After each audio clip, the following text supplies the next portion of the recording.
आमंत्रित करना चाहूँगी रिजवाना लाल मोहम्मद मकानदार और उनके पति लाल मोहम्मद इस्माइल मकानदार। यह गरीबी हटाओ झुग्गी झोपड़ी नंबर 2 में बीजापुर रोड में रहते हैं। इनको भी आज खुद का मकान प्राप्त हुआ है और मैंने जैसे कि बताया कि इस परियोजना की ये विशेषताएं है कि घरों की मालकियत हमारी माओं के बहनों के नाम पर की गई है।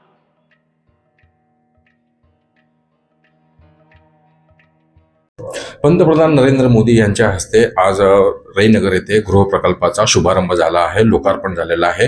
15,000 घरांचं वितरण झालेलं आहे। तर 3 लाभार्थ्यांना पंतप्रधान नरेंद्र मोदी यांच्या हस्ते चावी वितरण करण्यात आलेली आहे। एक स्वतःचा हक्काचं घर त्यांना देण्यात आलेलं आहे। तर आपल्या सोबत आहेत लाभार्थी, आपल्या सोबत लालसाहेब मकानदार आहेत। कितने साल से आपका ख्वाब था कि खुद का घर होना? मेरे से शादी होने के बाद 14 से 15 साल का ख्वाब था कि आज मेरी उम्र 31 साल की है, तो मेरा एक सपना था कि मैं भी एक सैलाब के घर में रहूं।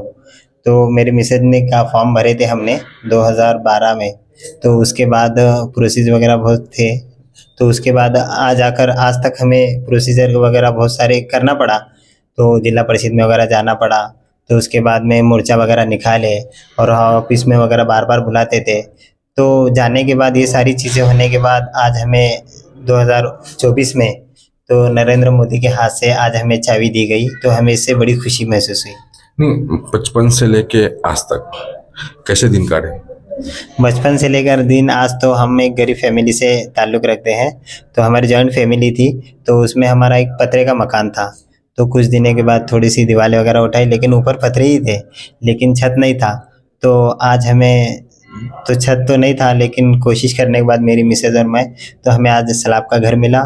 तो 1 BH का घर है, 300 स्क्वायर फीट में बना है। तो आज हम एक फैमिली आकर रहेंगे, बड़ी खुशी से अच्छी तरह एक ज़िंदगी गुजारेंगे। काम क्या करते हैं? अगर समझो तुम जो काम करते हो वो काम करके एक खुद के पैसे से घर लेना हुआ था सिटी में, सोलापुर सिटी में तो बड़ा मुश्किल है, क्योंकि आज महंगाई का ज़माना है, तो हर चीज़ महंगी है। तो मेरा माल वातों का ऑटो है, तो उसमें मैं दिन भर गुजारे में थोड़ा बहुत कमा लेता हूँ। उसमें घर के खर्चे हैं, फैमिली है और कुछ अखराजात हैं, तो इसमें पूरा हो जाता है। तो इतने में घर बनाना सैलाब का बड़ा मुश्किल है। अभी एक रूम भी काटना है तो 2 से 2.5 लाख रुपए लगेंगे। तो सैलाब का घर के लिए 5-6 लाख तो हम जमा नहीं कर सकते, मीन सादा सा सादा। तो आज हमें गवर्नमेंट की तरफ से, नरेंद्र मोदी की तरफ से तो जो हमें घर मिला है, इससे बड़ी हमें खुशी महसूस हुई। आज मोदी साहब ने आपको घर की चाबी दी स्टेज पर बुलाकर, तो उन कुछ कान में बातें की आपके? हाँ, उनके पास जब बुला के हमें जब अवार्ड दिया गया, मतलब चाबी दी गई, तो पहले तो मैं ज़रा डर महसूस कर रहा था कि इतने बड़े आदमी के पास जाकर बात करना। और उन्होंने मेरे कंधे पर हाथ रखा, तो उन्होंने मुझसे पूछा तुम्हारा नाम क्या है? फिर मैंने मेरा नाम बताया। फिर काम वगैरह कुछ करते हो? मैंने कहा कि गाड़ी चला लेता हूँ। तो पैसे वगैरह कुछ कमाते हो? तो मैंने कहा कमा लेता हूँ। तो उन्होंने मुझे हिम्मत दिलाई, करते रहो, कमाते रहो, कुछ आगे बढ़ो, तरक्की करो। तो मुझे उनकी बातें से बहुत सहमत हूँ और अच्छा लगा उनसे मिलकर। मकानदार यांची पत्नी देखील आहेत आपल्यासोबत। आपका नाम बोलिए और आप कैसे फील कर रहे हो? मोदी कैसे आपको घर की चाबी दी? रिजवाना लाल मोहम्मद मकानदार। बहुत खुशी महसूस हो रही है कि अपने हिंदुस्तान के राजा महाराजा जो कुर्सी पे बैठे हैं नरेंद्र मोदी, उनके हाथों से हमें चाबी मिली है। आपके बच्चों को आप मतलब भविष्य में, फ्यूचर में बोलेंगे क्या कि ये घर अपने को मोदी ने दिया? हाँ, बोलेंगे। आनंद मास्टर और कलबुर्गी मैडम हमें इस फॉर्म भरने के लिए हम गए थे, जब वहाँ पर हमें ये बहुत से लोग बोले थे कि ये सिर्फ बोला जाता है, होता नहीं। लेकिन आज ये काम होकर दिखा है। शहर शोलापुर में रेनगर की तामीर हुई है। तो हमें आनंद मास्टर और कलबुर्गी मैडम और जो कामगार हमें यहाँ तक लाए, जो भी हमें आज सुबह तक लाकर पहुँचे, उनका सबका शुक्रिया और धन्यवाद करती हूँ कि हमें क्या है नरेंद्र मोदी के हाथों से चाबी मिली। बहुत खुशी महसूस हुई। आप मतलब जो नरेंद्र मोदी के हाथ से चाबी लिया है, लेकिन इसमें प्रमुख जो किरदार है वो नरसई आडम, जो माजी आमदार है, आडम मास्टर और कलबुर्गी मैडम और यूसुफ मेजर, इनका कैसा आपका सपोर्ट मिला आपको? उनका बहुत अच्छा सपोर्ट मिला। वो तो ये चाहते थे कि गरीब के सर के ऊपर एक साया रहे, तो उन्होंने बहुत सारी कोशिश करने के बाद है ना, ये उनका सपना भी पूरा हुआ। उनका सपना पूरा हुआ तो हमारा सपना पूरा हुआ, क्योंकि वो हमेशा सोचते थे गरीब के लिए कुछ कोई ना कुछ करे अपने लाइफ में।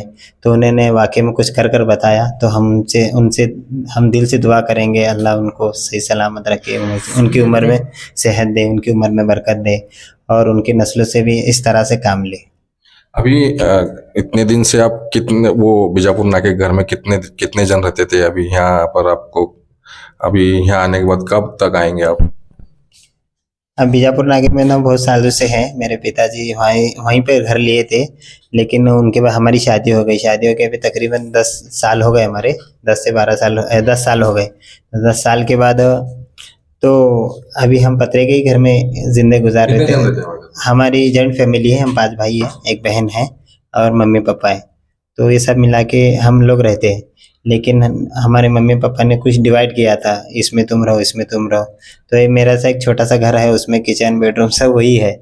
हाँ, पतरे के घर में सब वही है। हाँ, सलाब के घर में आकर रह रहे हैं तो बड़ी खुशी महसूस होगी।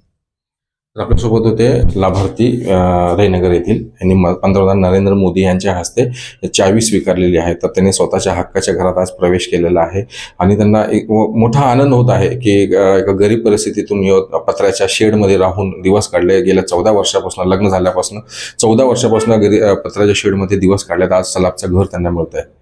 तर ते ही त्यांचा आनंद त्यांच्या गगनात मावेना असं झालंय त्यांना। आणि ते देखील चावी पंतप्रधान नरेंद्र मोदी यांच्या हस्ते मिळाल्यामुळं ते देखील आनंद त्यांना द्विगुणित आनंद झालेला आहे। तर भविष्यात असंच गोरगरिबांना घरं मिळत राहावं आणि आडम मास्तर आणि नलिनी कलबुर्गी यांच्या कामाला त्यांनी पुढील वाटचालीसाठी शुभेच्छा दिलेल्या आहे। महाराष्ट्र टाइम्स, इरफान शेख, सोलापूर।